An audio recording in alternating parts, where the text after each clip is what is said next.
ሌላ አሳዛኝ የደህንነት ሹሙ የሬድዋን ሁሴን ጉዳይ ነው። አሁንም አገር ቤት አልገቡም፣ አረጋግጠናል። አገር ቤት እንዳልገቡ ትላንት ከውጭ ጉዳይ ሚኒስቴርም አንዳንድ ምንጮቻችን ከመከላከያም ያሉ ምንጮቻችን ነግረውናል። ምንድነው የሆነው? ሬድዋን ምን ሆኖ ነው የሚባለው? አሁንም በጣም ምንም መልስ የለም። በጣም ከባድ ነው። ስንጠይቃቸው ምን ሆኖ ምንም መልስ የሚሰጠን ነገር የለም። መንግስት መግለጫ መስጠት አልቻለም።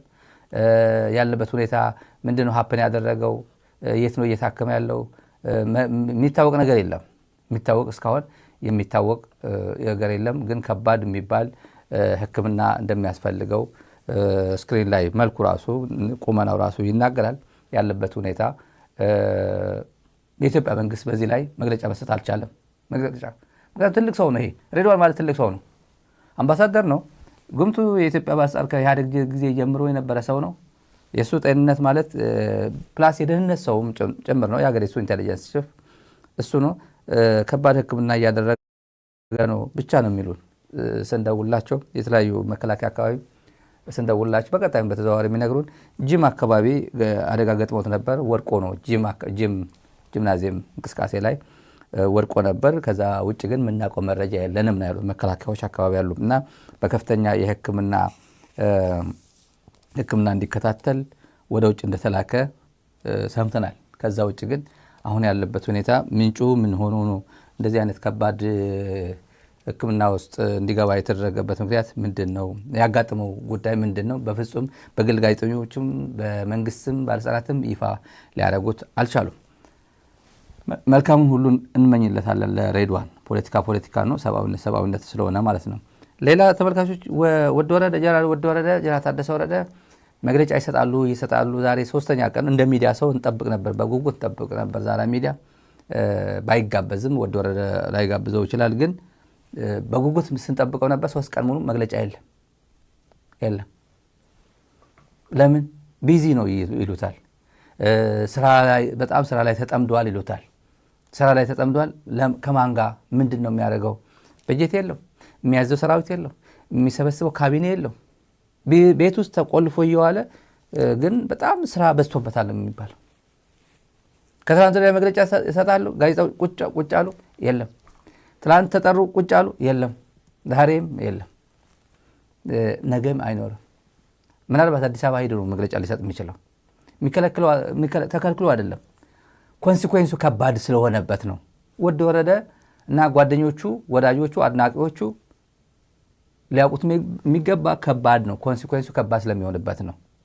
አዲስ አበባ ሄዶ ሊሰጥ ይችላል። እንደጌታቸው ሞቅ ብሎኝ እኮ ነው እንደዚህ ያደረኩት እኮ ምናምን ብሎ ሸራተን ያሰጡት። በዚህ ለመጀመሪያ ጊዜ አንድ ሚኒስትር በቀጥታ ስርጭት እንዲናገር የተፈቀደለት ገና ሚኒስትር ሳይሆን ነው። ገና የኢትዮጵያ ባለስልጣን ሚዲያዎችን ጠርቶ እንደዚህ ይህ ሁላ ዩቲዩበርና ሳተላይት ሜንስትሪም ቴሌቪዥን ጣቢያዎችን ሰብስቦ መግለጫ እንዲሰጥ የተደረገው በቀጥታ ስርጭት ነው።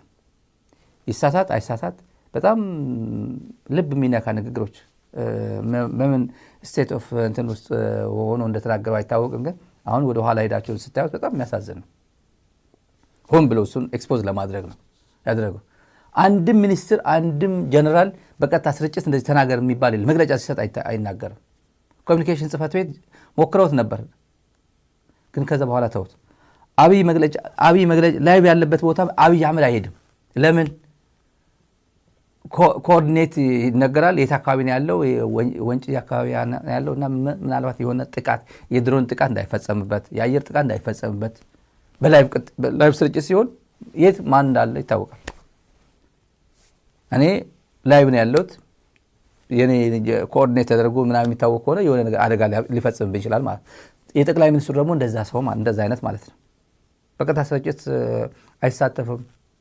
ብዙዎቹ እንደዛ እየመከሩት ነው። የውጭ ኃይሎችም የውጭ ሀገሮችም እየመከሩት ቀጥታ ስርጭት ላይ እንዳትመጣ ሬኮርድ አድርጎ በኢቲቪ ተላለፍ እየተባለ እንደዛ ያሉት እና የወረደ 3 ቀን ሙሉ ነገ ዛሬ የተባለ መግለጫ አለመስጠቱ በእውነት ክቡር ፕሬዚደንቱ ቢዚ ከሆኑ ምንድነው ቢዚ ያደረጋቸው ቢባል እንቅልፍም ሊተኛ አይችልም። ማን ነው እንደዚህ ያሳሳተኝ? አንደኛ ማን ነው ወደ እንደዚህ አይነት ጉድ ያስገባኝ? ኳግማየር ውስጥ ነው የገባው። እንዲሁ በቃ አዘቅት ውስጥ ነው የገባው። በቃ ምንም አዘቅት ውስጥ እንዴት ብሎ ይውጣ ከዚህ? ምንድነው አማራጭ ያለው?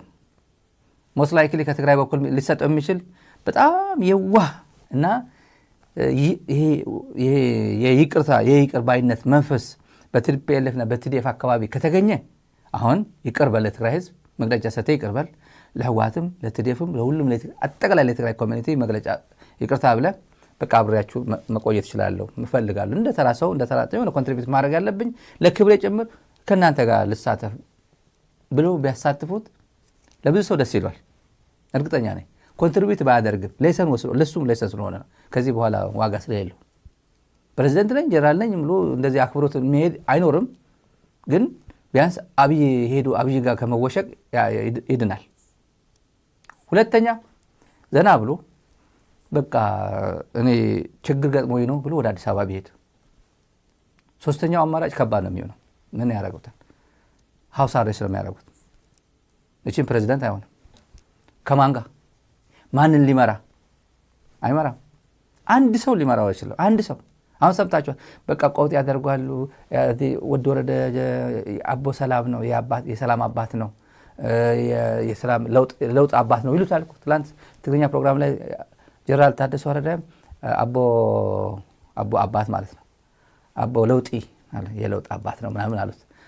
እርግጠኛ ነኝ ሞንጆሪኖ የሚጠሏት አሁን ጌታቸው የሚጠላት ሞንጆሪኖ ነው እንደሆነች አላውቅም። እንዴት እንደምታስፈራራቸው ሁሉም እሷን ነው የሚጠሉት።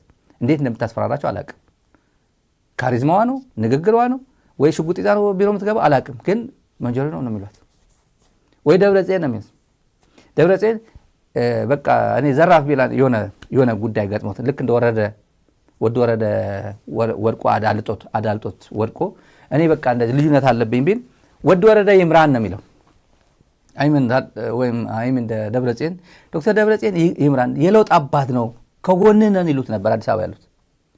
እሱ እሺ ቢላውን የሆነ ነገር ችግር ገጥሞት ተሳስቶ እንደ ወደ ወረደ ችግር ውስጥ ቢገባ አዲስ አበባ ያለው ኃይል እንደዛ ነው የሚለው። ከጎንህ ነን አይዞ as long as you destabilize ትግራይ as long as you disband the army ሰራዊትን ከበታተንከው ካፈረስከው ትግራይ ላይ ቀውስ እስከፈጠርክ ድረስ ቲፒኤልኤፍ ነገር የሚባል ካፈረስክ አንተ መሪ ነህ፣ አንተ ጀግናችን ነህ ይሉታል ደብረጽዮን። እርግጠኛ ነኝ የትግራይ ፖለቲካውን በዛ ነው የሚተነትነው። አዲስ አበባ ለውጥ አባት ነው። አሁን በቃ ምሩት አይዞ በሉት ወደ ወረደን አይዞ እነዚህ አድዋ ሰዎችን ይሸኝልናል ይሉታል። የስብሓቶችን ይሸኝልናል ይላል። ስብሓት እኮ እዚህ እኮ ናቸው፣ እዚህ አጠገቤ አሜሪካ ናቸው እኮ። ስብሓት ምን ሊያደርጉ ነው ወደ አድዋ የሚሸኙት? እዚህ ናቸው አጠገባችን ያሉት። ለጠቅላላ እውቀት ብዬ ነው።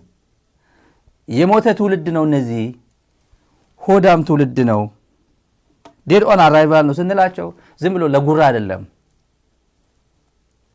ዛሬም ነገም ከነገ ወዲያም ስራ በዝቶባቸው ነው። ክቡር ፕሬዚደንቱ፣ ክቡር ጀነራል ነገ ይሰጣሉ፣ ጠዋት ይሰጣሉ፣ መግለጫ ይሰጣሉ ምናምን ብትሏቸው ምንድን ነው የሚሰጠው ነው? የቀበሌ መታወቂያ ክቡር ሌፍተናንት ጀነራል ታደሰ ወረደ ቀበሌ ነዋሪነት ምናምን ትሉ አላውቀውም። የሆነ ቀበሌ ላይ ያሁን ያለበት መኖሪያው መታወቂያ አውጥቶ መኖር ይችላል እንደ ማንኛውም ዜጋ። ጀነራል እየተባለ ደራደርክ ጀነራል እየተባለ ይሄዳል ሰፈር። ይህን ማንም የሚከለክለው የለም። ፕሬዚደንት ነኝ ብሎ ኦፒዲኦ ሂድ ብሎኛል፣ ሽመልስ አብዲሳ ሂድ ብሎኛል፣ ግርማ ብሩ ሂድ ብሎኛል፣ ብርሃኑ ጁላ ሂድ ብሎኛል፣ አብይ አህመድ አሊ ሂድ ብሎኛል ብሎ መቀለ ግን መኖር አትችልም። ፕሬዚደንት የሚል ማዕረግ እና መሾም መሻር ምናምን አትችልም። ደረቅ ቼክ እየፈረምክ ያለው ደረቅ ቼክ እየፈረምክ ያለው ሰው አሁን በሱ ቤት እኮ ትናንት እኮ አባረ የትግራይ ቴሌቪዥን ማናጀር ነው አባዴ ጋዜጠኛ አባዴ ታጋይ ነው አባረ ያለው ይሏል አሉ ደብዳቤ ጻፈለታል። ደረሰው አልደረሰው አላውቅም። እንደዛ ግን አለው። ምን አቅም አለ? ምን ሞራል አለ? ምን ስልጣን አለ? አሁን እጅ ላይ እኮ ስልጣን የለም። መጋቢት 30 እኮ አለቀች እኮ ተቃጠለች እኮ። እስከ መጋቢት 30 የትግራይ ውክልና ነበር። ከዛ በኋላ የኔ ውክልና የለህም ነው። አለኝ ካልክ ሌላ ህይወት ውስጥ ነው ያለው። በፓብሊክ አሬስት ፕሪንሲፕል ማንም ሰው መጥቶ ማንቁርትን ይዞ ከቢሮ አንጠልጥሎ ጆሮን አንጠልጥሎ የሚያወጣበት እድል አለ ትግራይ ውስጥ። ሰራዊት ምናምን አይደለም። አስፋልት ላይ ሲሸና የተገኘ ሰው በፓብሊክ አሬስት ሲያዝ ማንም ሰው ሊይዘው ይችላል። ፖሊስ አዲስ አበባ ፖሊስ ምናምን ጥራልኝ እግሬን ያዝልኝ ምናምን ማንም ዜጋ አገንስት ሂዝ ኦውን ሄልዝ ነው ይሄ ሰው አስፋልት ላይ የተጸዳዳ የተገኘውና ማንም ሰው ይዞ ወደ ህግ ሊያቀርበው ይችላል።